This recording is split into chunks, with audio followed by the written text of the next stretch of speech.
Here's something most people never do. They take their car in for an inspection every year. They check the brakes, they rotate the tires, they change the oil. They don't wait until the engine fails to find out something was wrong.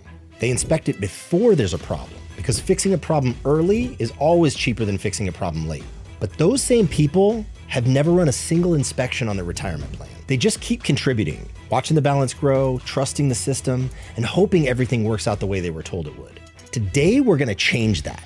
I'm gonna walk you through the 6 checkpoints, a complete retirement inspection that will tell you exactly where your plan is solid and exactly where it cracks. Most retirement plans I see fail at least 2 of these. Some fail more, and some fail all of them.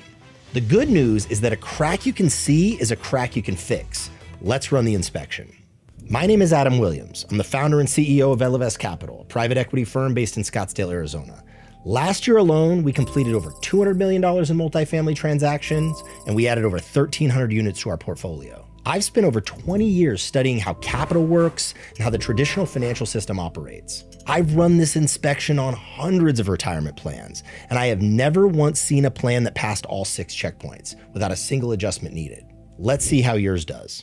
Checkpoint number 1, I call it the income test. First question. Does your retirement plan actually produce income? Not a balance you'll eventually withdraw from, not a number that grows on a statement, actual income. I'm talking about money that shows up in your account on a regular basis because of what your assets produce. There is a critical difference between a retirement plan built around accumulation and one built around income. An accumulation plan says, build the biggest pile possible and spend it down as slowly as you can. An income plan, on the other hand, says, build assets that pay you permanently so you never have to touch that pile at all. See, most 401k plans are accumulation plans. They do not produce income while you hold them. They grow or they shrink based on market price. And when you retire, you start selling pieces of the portfolio to fund your life. Here's the inspection question. If you stopped working tomorrow, would your capital pay you? Not eventually, I'm talking right now.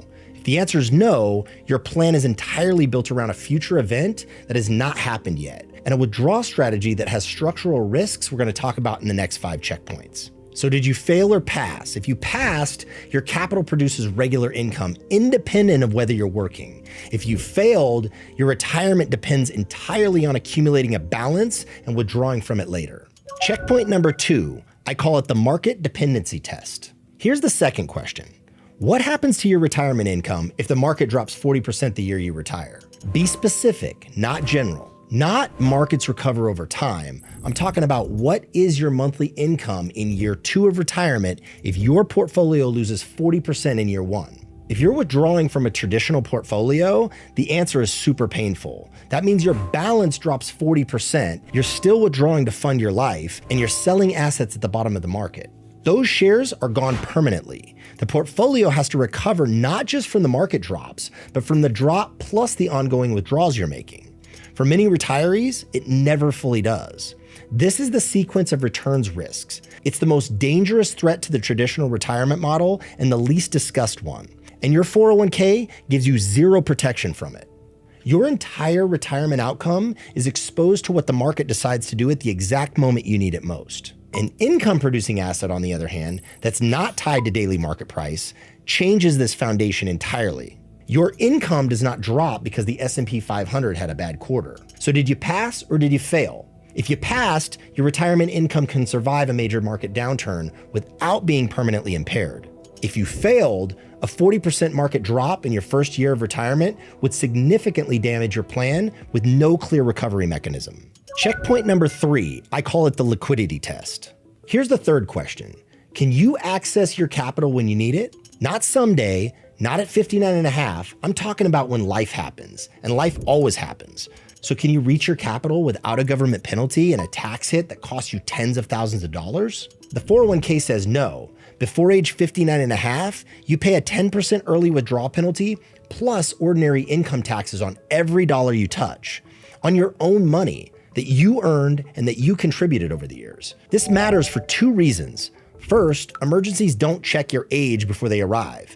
Healthcare crisis, a business opportunity, a family situation, life does not wait until your retirement account unlocks. And second, and more importantly, your peak years of financial optionality are in your 40s and 50s. That's when you have the experience, the relationships, and the judgment to deploy capital effectively. And that is exactly when your 401k capital is the least accessible. Locked capital is not an asset. It's a restriction with a balance attached. So did you pass or did you fail? A pass would mean that you have meaningful capital that's accessible and deployable without significant penalties. A fail would mean the majority of your retirement savings is locked behind age restrictions and early withdrawal penalties. All right, checkpoint number 4. I call it the tax test. Here's the 4th question. Do you know the full tax picture of your retirement? Not the deduction you got this year. I'm talking about the full picture.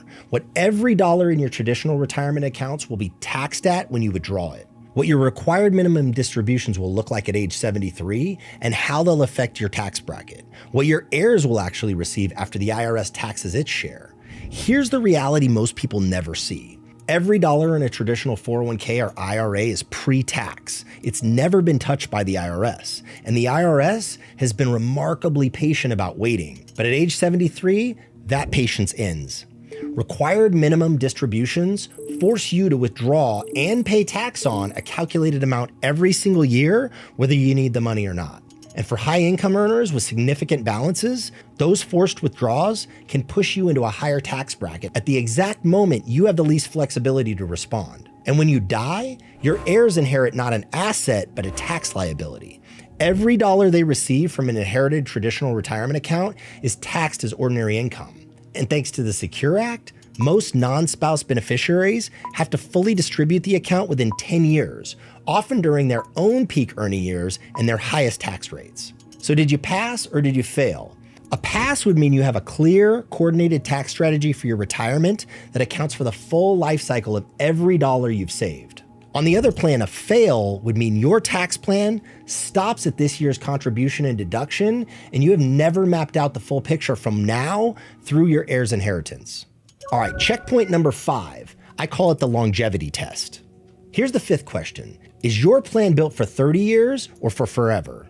The distinction sounds philosophical, but it's not. It's mathematical. The standard retirement planning model, built around the 4% withdrawal rule, is designed to give your portfolio a high probability of lasting 30 years. So if you retire at 65, you're covered until 95. That's the design target. But a 65-year-old today has a meaningful probability of living into their mid-90s or even beyond. For a married couple, the probability that at least one partner lives to 90 is very high.